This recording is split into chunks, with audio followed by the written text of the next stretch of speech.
Salatu wassalamu ala Rasulillah. Now we go for the prohibitions. We have two types of prohibitions, okay? Prohibition that intrinsically prohibited. Muharramul ayn. What does muharramul ayn means?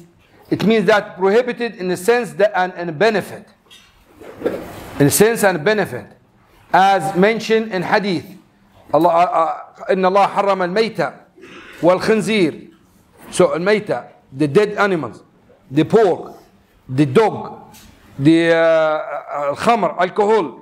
So all these are muharrams intrinsically. Okay, we will come to what means intrinsically. What does it mean? Muharramul ayn. Okay? Sorry. Now, mubahul ayni walakin fihi manfa'atun muharrama. We have other type of muharram. It is halal in a sense, but its benefit is haram. Like for example, selling grape to alcohol factory. Grape is halal, but is going to be used for haram purpose. So this is muharram as well. You can't sell this. Also, the stolen items is muharram itself. So if I steal this, I can't sell it to you. It's stolen. So this is muharram li dhati. Muharram li kasbih. That things that prohibited because of its earning, not because intrinsically muharram. Now, for example, if I take money through gambling or through riba, the money itself, is it pure or impure? It's pure. It's pure. It's money. But the way of earning it is haram. So they call it muharram li kasbihi. So what is the difference between alcohol and the money of the riba? Alcohol intrinsically muharram li dhati. The money of riba muharram li kasbihi. It's haram because of its earn. Why we need to mention this? Because we are mentioning this because muharram li dhatihi cannot be halal. Issues that intrinsically haram, it's always haram. Your father dies, your father. His father dies and he left 10 liters of alcohol. Is it halal for him to take this alcohol? Why? It's intrinsically haram. He has to destroy it. So all the intrinsically haram he has to destroy it. Or to give it back. If his father stole a car and he dies, then he has to give the car back to the original owner. Where issues that is haram because of its earnings, you don't need to destroy it. And you don't need to give it back. Now, this is an issue again. There is a different opinion about it. But some scholars, some muhaqqiqeen said, when you take the money with the consent of the giver, you are not forcing him to take it. So if you deal with a ribawi bank and they give you interest, they give it to you, with their consent. Okay? In this situation, you repent. Tomorrow you repent. Okay? Do you need to go and give it back to them? No. Can you keep it? Now there is different opinion. There is no doubt you don't give it back to them. Okay? But can you keep it or you have to give it? Different opinions. Some scholars say you can keep it. You can keep it because it's after before the repentance. And the money is halal itself. Its earning is haram, and you repented from this, and there is no doubt you don't give it back to him, to the ribawi person or bank, because you are encouraging him to do more haram, so you keep the money. Or you give it. It's up to you. And that's why when companions repented, Allah subhanahu wa ta'ala said, يَا أَيُّهَا الَّذِينَ آمَنُوا اتَّقُوا اللَّهَ وَذَرُوا مَا بَقِيَ مِنَ الرِّبَا. He didn't talk about what already they've done before. And the companions were never told to donate or give what is they earned from haram transactions. This is what those scholars said. Now, this leads us to another issue. If someone, his father deals with insurance, and he made some money through insurance company, conventional insurance, which is haram. Then the father dies, and the money is mixed, halal and haram. Can he, as heir, take this money? According to this rule, they said yes, he can. Why? He said because this money is haram, not intrinsically, it's haram because of its earning. Jazakallah khair. Haram because of its earning, not because intrinsically haram. حاطين فيروز معها. طيب. Now, let me finish this. I make sure that you understand it. Barira radiyallahu anha. You know Barira? She was a female slave. Okay? She has 3 sunnahs that was the Prophet mentioned in different hadith regarding Barira. One of these sunnah, the Prophet went to his house. He smelled meat. Then when he asked for some food, they brought milk and date for him. He said, I smell meat. Where's the meat? They said, this is a sadaqah given to Barira, and you don't eat sadaqah. He said, this is sadaqah for Barira and gift for us. So the means, the way of earning the money is changed now. When it was sadaqah, it was haram for the Prophet ﷺ. Now it became a gift. So that's why many scholars said, if the haram is between your father and the company and it comes to you through inheritance, it's halal for you. You are not inheriting pork. You are not inheriting alcohol. You are not inheriting something intrinsically haram, stolen car. You are inheriting pure money. It was earned from haram way. But you didn't earn it. Someone else earned it and you get it. This is one opinion, and this is strong opinion.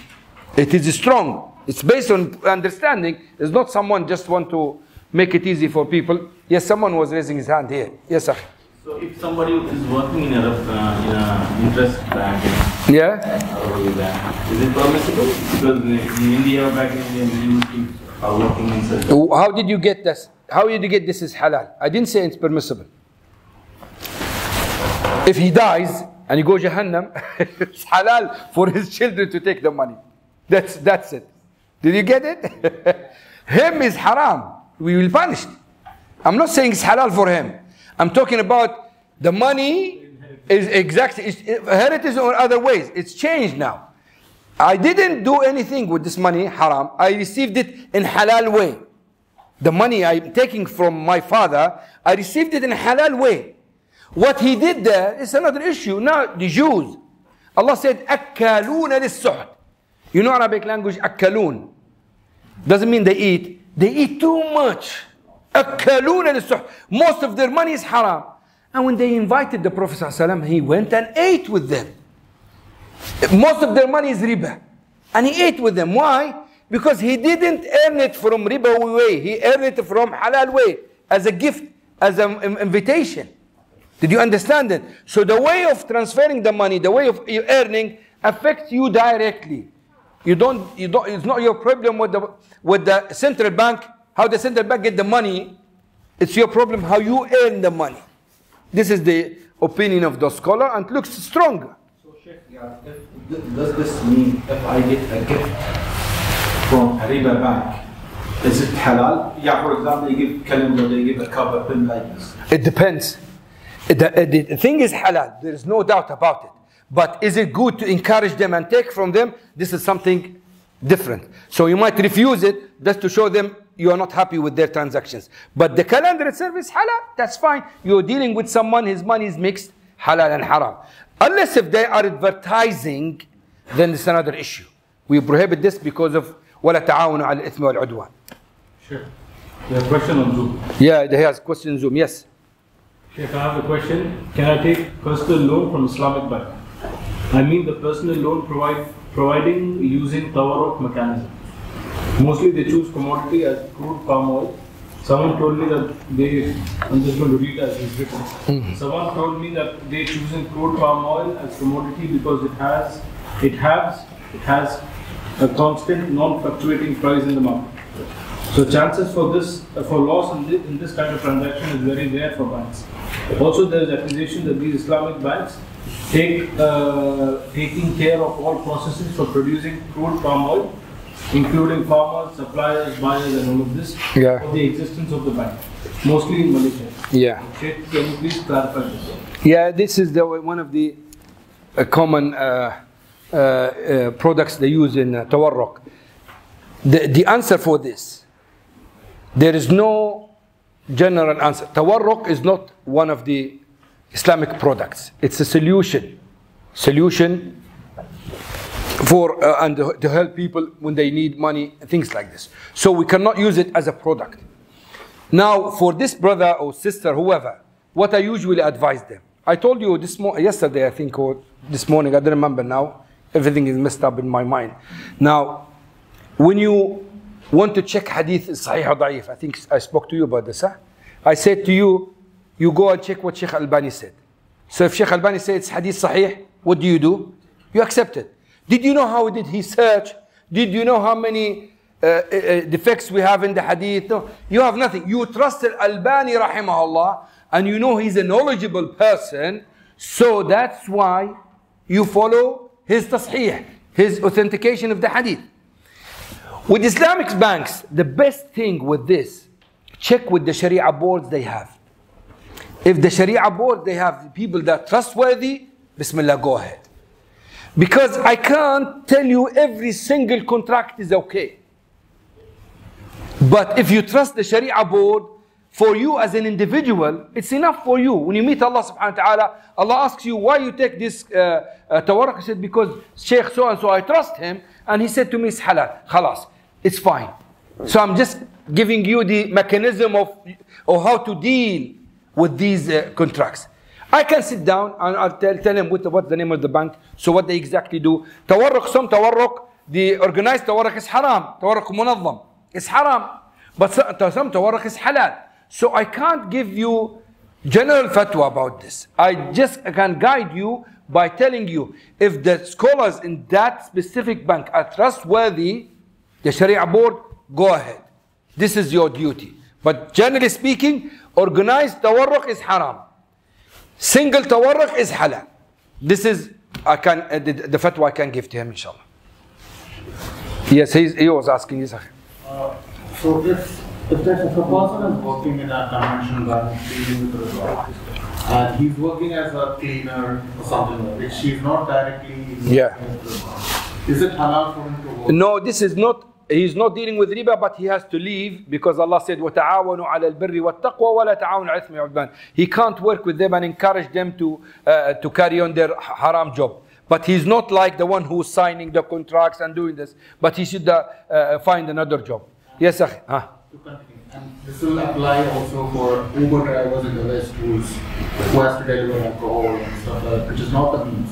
Yeah, slightly different, because now, if delivering alcohol specifically, this is haram because there's a hadith specifically about taking the alcohol. But if Uber driver does not know what is in the parcel, is it pork or alcohol or halal items, I can't say to him it's haram job, especially if most of the commodities are halal. Now, for example, if you work in the DHL or FedEx or Uber, anything, delivery companies, and they take everything, halal and haram. We cannot say it's haram until you are sure it's haram. But if you ask me, I'll say, try to find better job, or at least make sure that you work in a clean, clear side of this job. Same, for example, if you want to sell makeup, okay? Now, in some countries, selling makeup is haram 100%. Why? Because all of them, they use it outside, like non-Muslim countries. So don't sell makeup there. But Muslim countries, when women buy makeup, not all the women use makeup for tabarruj. So how can you say this is haram transaction or this is haram business? It's halal. I'm selling something halal. I could sell you a knife and you go and kill someone. It's not my problem. I sold something halal to you. But if I'm 100% you will use this to killing, I will stop. I'm not allowed to sell it to you. There is something wara. You want to be in safe side. This is good. This is good for you as an individual. But for the whole ummah, many people, they want just halal and haram. They don't want to be in safe side. So, dealing directly with the haram, this is haram. Indirectly, try to keep away as much as you can. Yes, Akhi. If there's someone that wants to donate money to a masjid, you know that it's haram, for example, with drug dealers, are you allowed to accept that donation? Straight away. Take it straight away. As long as not stolen money, as long as it's earning from wrong way, haram way. We was explaining this for 15 minutes. I said to you, if the earning is haram, you can, I mean, it's transferred now. He's donating it. The best way of taking it from him and putting in a masjid. But if it's intrinsically haram, then you can't take it.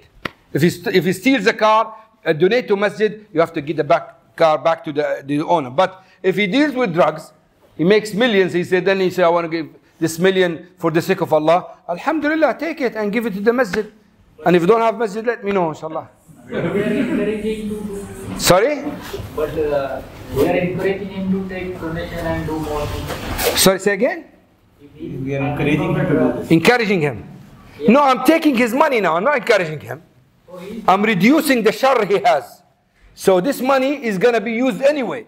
He might buy another drugs and resell again. So if he donates this, you can't say no. But as a society, we can stop taking money and he may think like it is not good. As a punishment? Yeah. That's fine then if it affects him. I mean, for example, let's say he's a relative or he's someone that respects you and you refuse to take money and this will change his life, that's good then. But I'm talking about, generally speaking, is it halal to take the money? Yes, of course. Donation, you can. Actually, the haram money is the best way of get rid of it is to give it as a sadaqah, as a charity. But he get the reward? No reward for him. He earns from haram way. There is no reward for him. The reward for you because you put the money on the right field or the right way.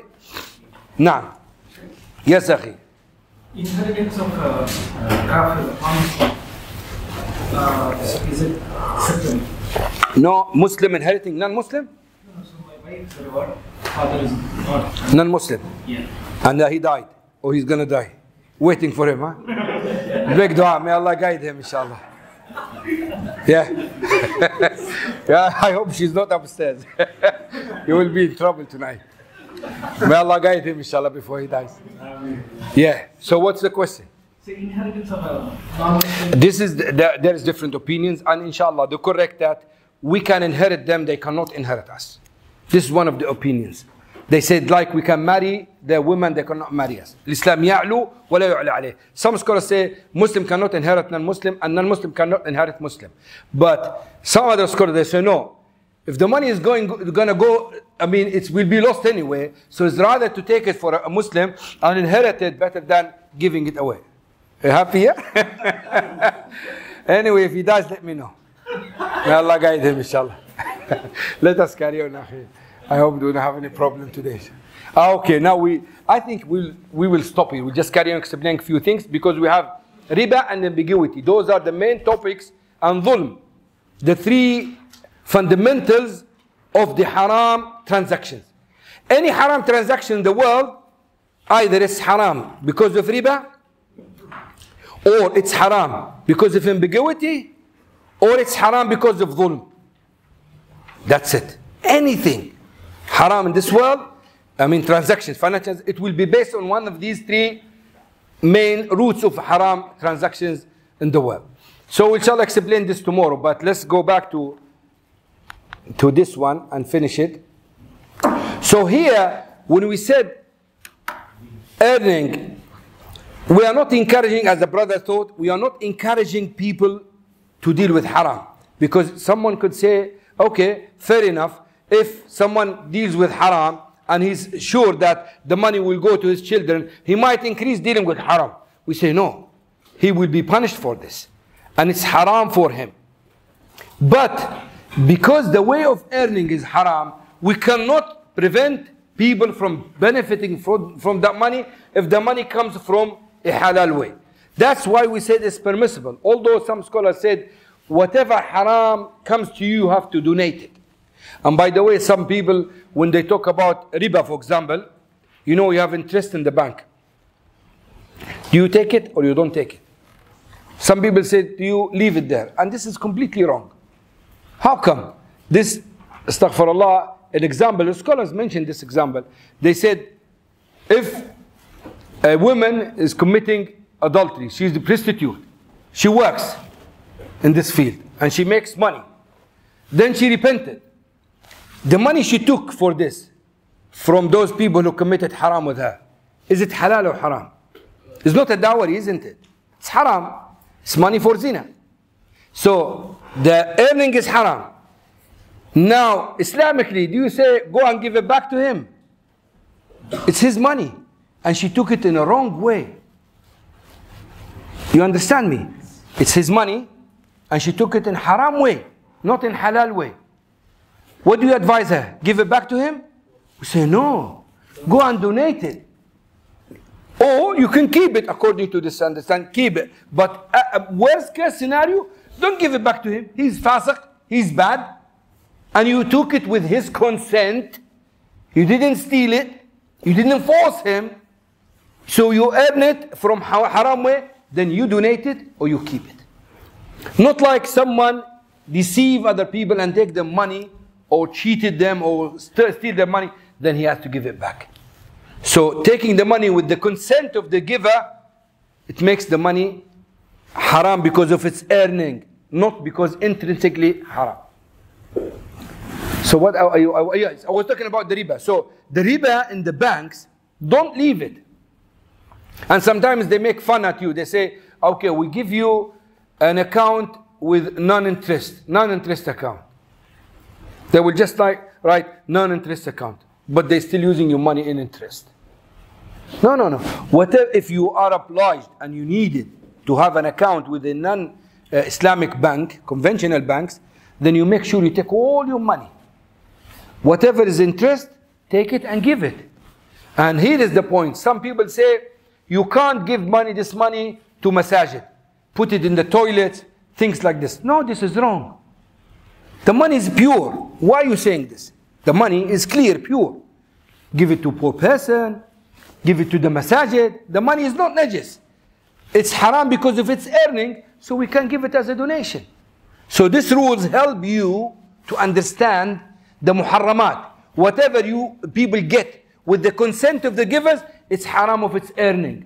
It's less haram than the 4 or 5 things that is intrinsically haram. As I said, a stolen car, you can't say we can keep it or donate it. No, you have to give it back to the owner. You can ask. It's the questions is the time is for the questions. So I'm not gonna do anything except answer your question now. So if a car was used for criminal activities, if a car was used for criminal activities, car used for criminal activities, okay. The government seizes the car. Yes, seize the car.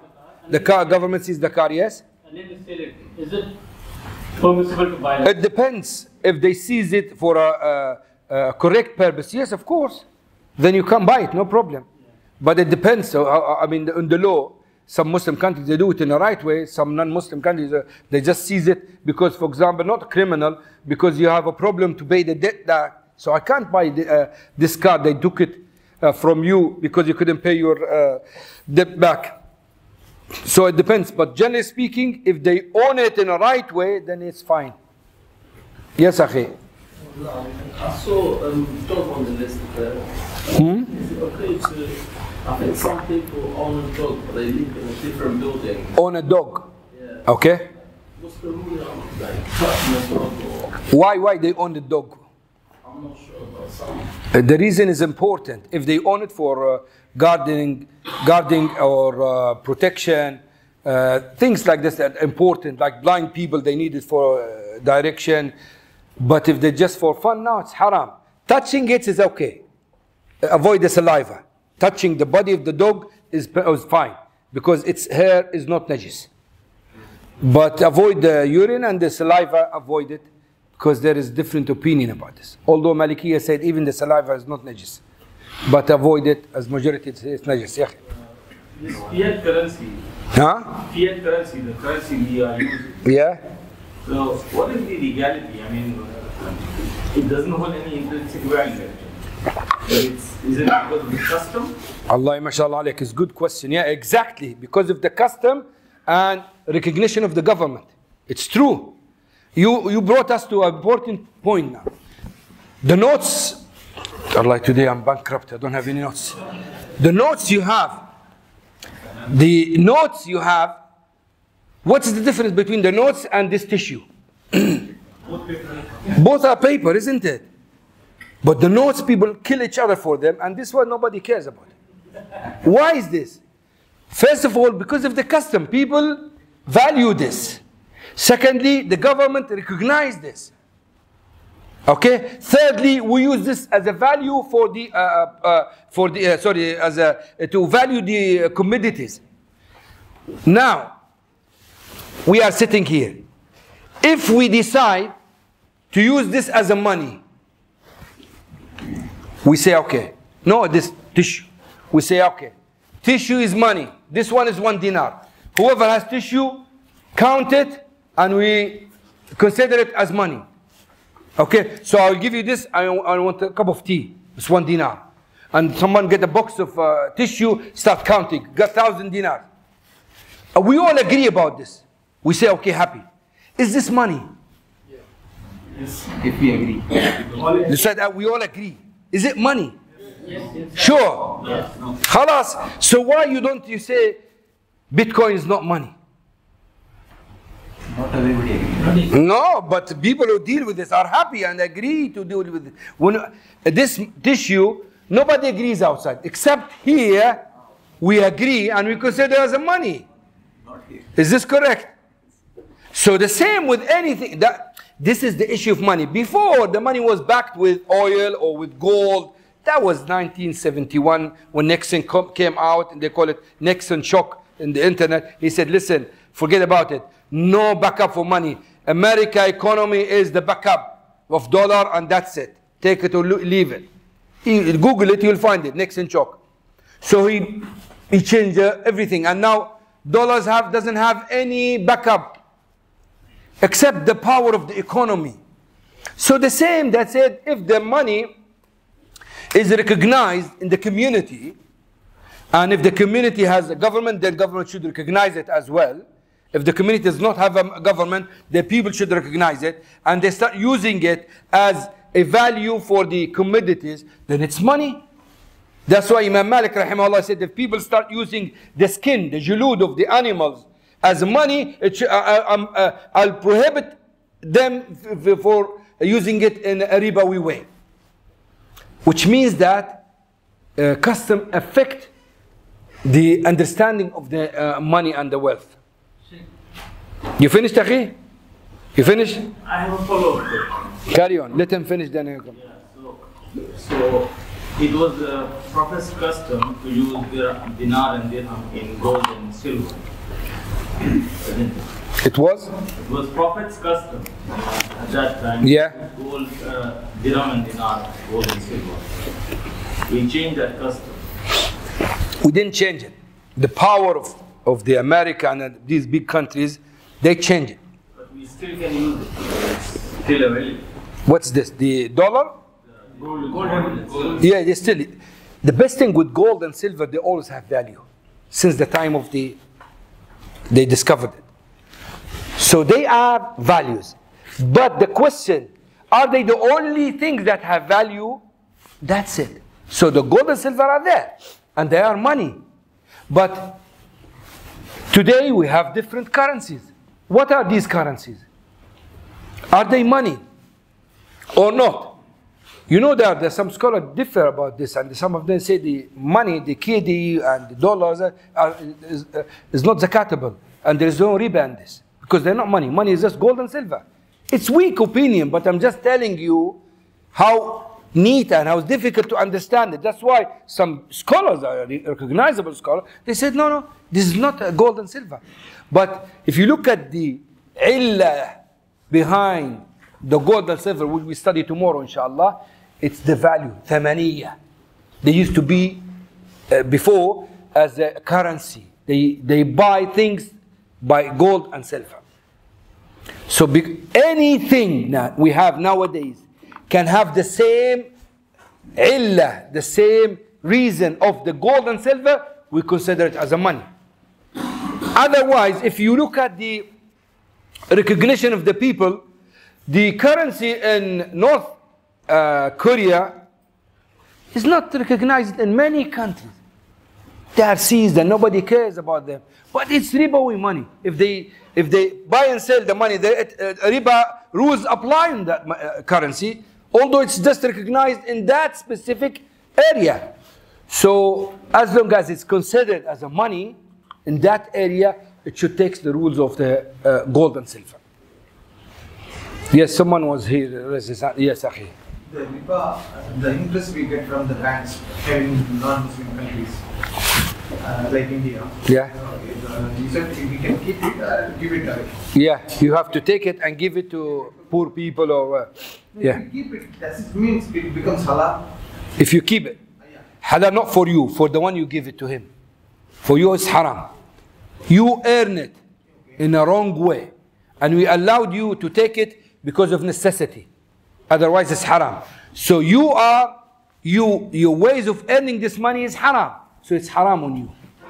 It's halal for the second person. So I cannot keep it. You cannot keep it. You have to take and give it. You cannot, yeah. The direct person who earned the haram cannot keep it. But give it to someone else, he can keep it.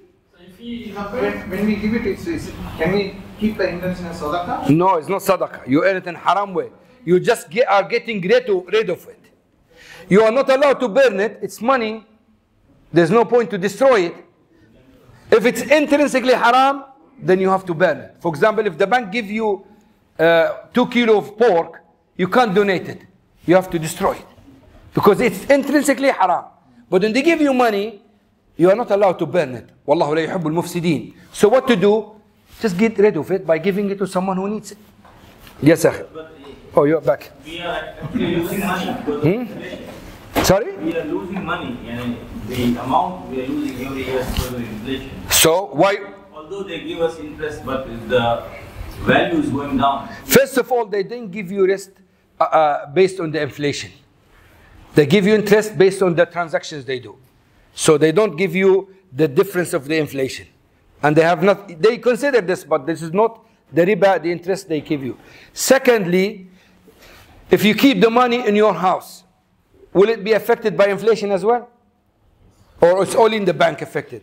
So why you give it, put it in a bank and claim that they give you back what? No, they're not giving you back anything with inflation. They encourage you just to put your money there and they give you riba for this. Inflation is inflation. You want to, that's why Allah subhanahu wa ta'ala said, كَيْ لَا يَكُونَ دُولَةً بَيْنَ الْغِيَ مِنْكُمْ. Invest your money, akhi. Invest it. It's not from the sunnah to keep the money saved. No. Saving the money for a purpose, it's fine. But to keep the money is not from the sunnah. The other Prophet ﷺ, what did he say? مَالُكَ مَا أَنفَقْتَ. Your money is the money that you spend on yourself. Or you spend for the sake of Allah subhanahu wa ta'ala. The rest is wasted. Keeping money is not an Islamic idea at all. Unless if you are making some saving to buy a land, a house, this is another issue. But just to keep it in account, looking at, oh, alhamdulillah, I have 100,000, so what? You die tomorrow, your children will buy cigarettes by this money. So what's the point? مَالُكَ مَا أَنفَقْتَ. What you spend. And this encourage myself and brothers. You have money, you spend it for the sake of Allah, or you spend it on yourself. Enjoy it. Eat, drink, halal, alhamdulillah. Lavishly? Huh? Lavish? What's this? Spend lavishly? No, you have to. You either go extreme this way. Sheikh, Yeah. a question online. Yes. I have business ideas, but I have no money. And someone wants to be a sleeping partner. One. Sleeping partner, okay? Yeah. I want to be a working partner. How to make this contract as per Islam? Yeah, okay, this is the best contract of this is mudaraba, where you... Just repeat the question so that he knows your answer. Okay, so the question that he has a business idea, but he doesn't have, or he or she, he doesn't have the amount of money to fund this business, and he got someone else who will be sleeping partner. So the best way of investing here is mudaraba contract. Mudaraba contract means that someone has experience and has time to spend on the business. Someone else has the capital and he doesn't want to involve either in time nor in experience. So what to do? This person will represent the business with capital. This person will represent the business with the experience, effort. And they work. They have to decide the percentage of the profit if there is any profit. They have to make sure that they put all the conditions they want to make, especially this Rabbul Mal, the person of the capital. He might put some conditions in terms of business. For example, he can say, don't use my money in animals, for example, because animals die. Don't put my money in that specific field. He can put the conditions he wants. Then this person start investing this money. And whatever profit he makes, they have to divide it according to the percentage, 50-50, 60-40, 80-20, it doesn't matter. So this is how to do it. And if there is any loss, without any interference of this person, mudarib, the one who invests, then this person loses his time, his experience, his effort, and this person loses his capital. This is the best way of doing it. They call it aqd al-mudaraba. Sheikh, the banks also does the same transaction. Yeah, Islamic bank. Yeah. They take investment from different customers. Yeah. Not from one. They call it mudaraba mushtaraka. That's fine. You can do it. If you go, I can't ask you, give me 1,000. I will invest it. Then I'll give you the percentage of profit according to your capital. Yes, akhi. My question is connected to this. In Kuwait, usually there's a trend, where somebody wants to start a business but they don't have a license. So what they do is they go to somebody who's got a license and they basically charge a monthly fee for it. They have a fixed amount. But for the license. Yeah, for the license. But so they are renting their license. Is it legally permissible? Okay. It's not. Khalas, if it's not allowed in terms of legality, it's haram. But in terms of Sharia, if it's legally okay, it's fine. He's renting his license. So he can make money off his license. But because of the legal issue, it's another issue. I'm not talking about legality. I'm talking about halal haram now. So he can fix the amount there. He's not. Yeah, he's renting it. He's renting it. Now the license is a value thing. He can sell it. He can rent it. It's a value thing. So it's up to him.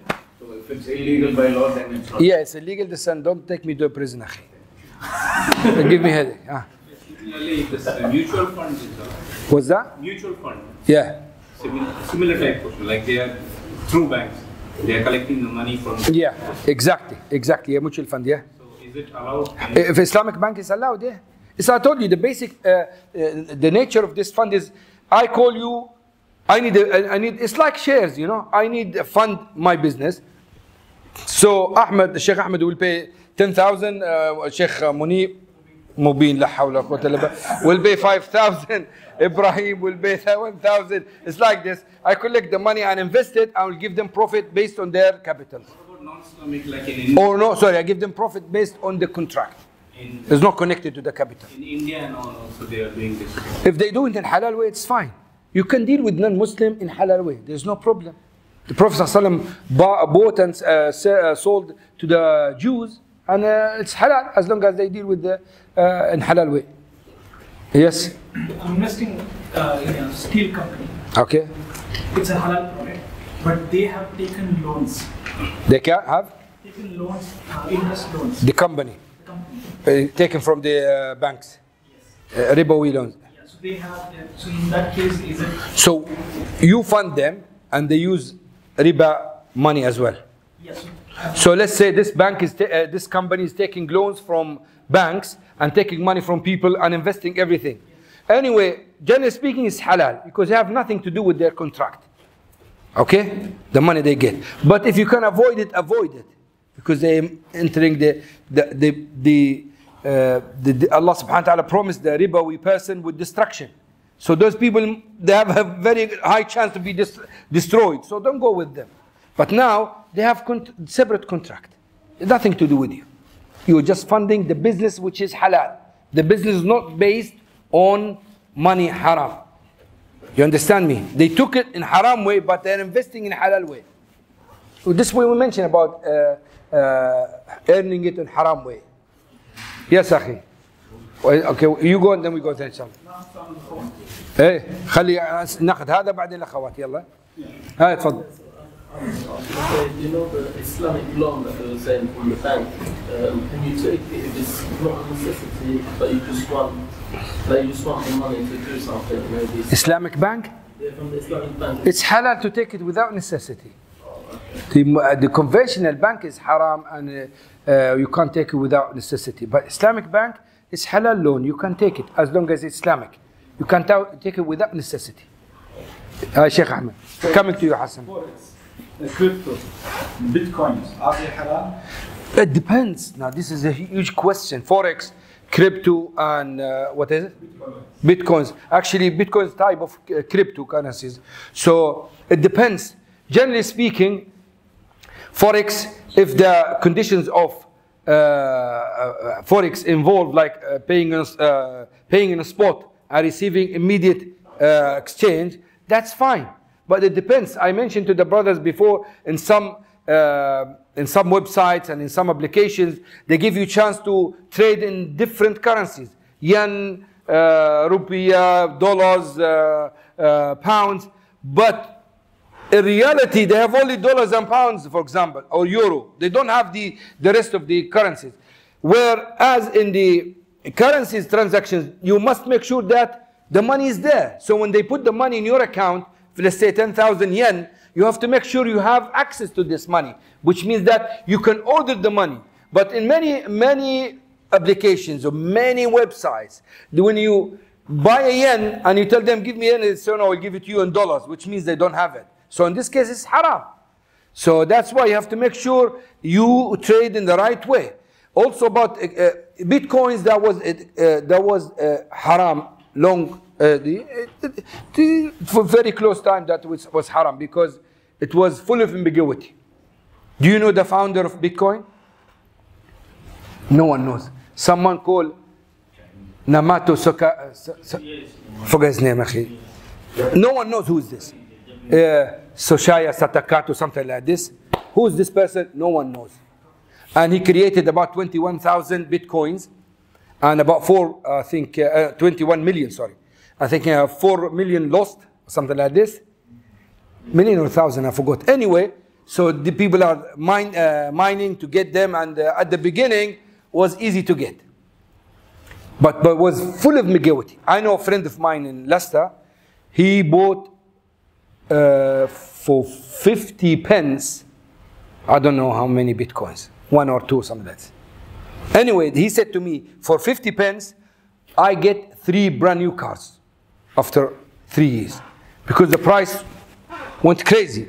Started from 50 pence and 60 and 6 pence and then, like this, and went to $72,000 for 1 Bitcoin. The fluctuation is crazy. Then went down 40 up. And no one knows who's behind it, and what was not recognized by the governments, and used to be used commonly in the criminal field. So the criminals paid each other through the bitcoins. And when you used to deal with them, peer-to-peer, rahmakallah, there are no names. You can sell and buy and no one knows who are you. Now it's changed. Now they put more restrictions. That's why even the Prophet's not like before. And you have to put your name, they get a copy of your passport, and you know whom you are dealing with, etc. So they put more restrictions, and some government recognize it, and now you can use bitcoins in many different fields. You can buy cars, you can buy in some cars, you can use them. So they become now like currency. I'm not encouraging you to involve in this market.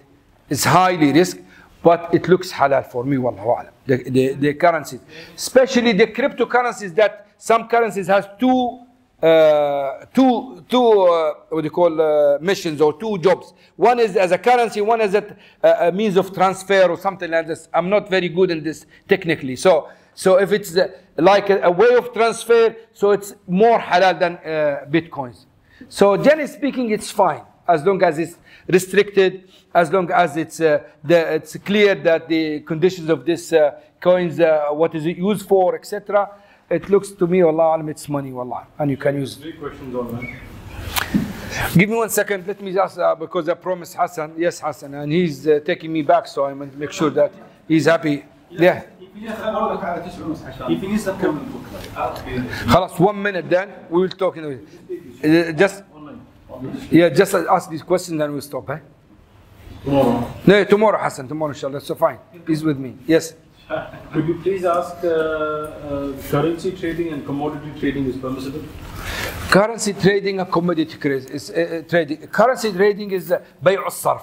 We'll talk about it tomorrow when we talk about riba, but they need to make sure that they know the conditions of currency trading, and they need to make sure that where they're trading is the money is available. Now, for example, if I want to go online and just look at the euro, I'm expecting the euro to go up, and I buy euro and it goes straight away to my account and I'll pay them, that's fine, it's halal. But if you're involved in some applications where there is no money available, they give you money, but in reality the money is not there, then you have to keep away. I don't know about commodity. Which type of commodity?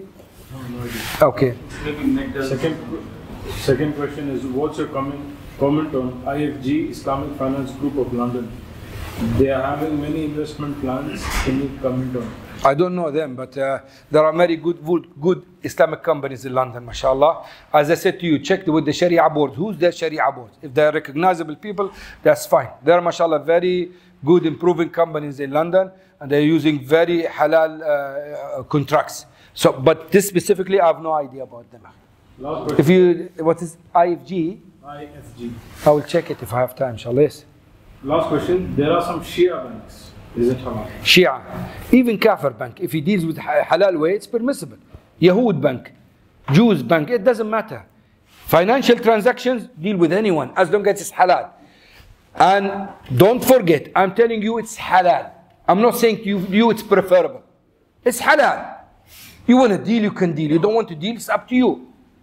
Don't say, oh, he's supporting Shia. I'm not supporting Shia. I'm just saying it's halal to deal with Yahud, Jews, with Christian, with Shia, with Hindu, with anybody. As long as you deal in halal way. Transactions halal, it's halal. وصلى الله وسلم على محمد وآله وصحبه أجمعين وبارك الله فيكم إن شاء الله. جزاكم الله خير.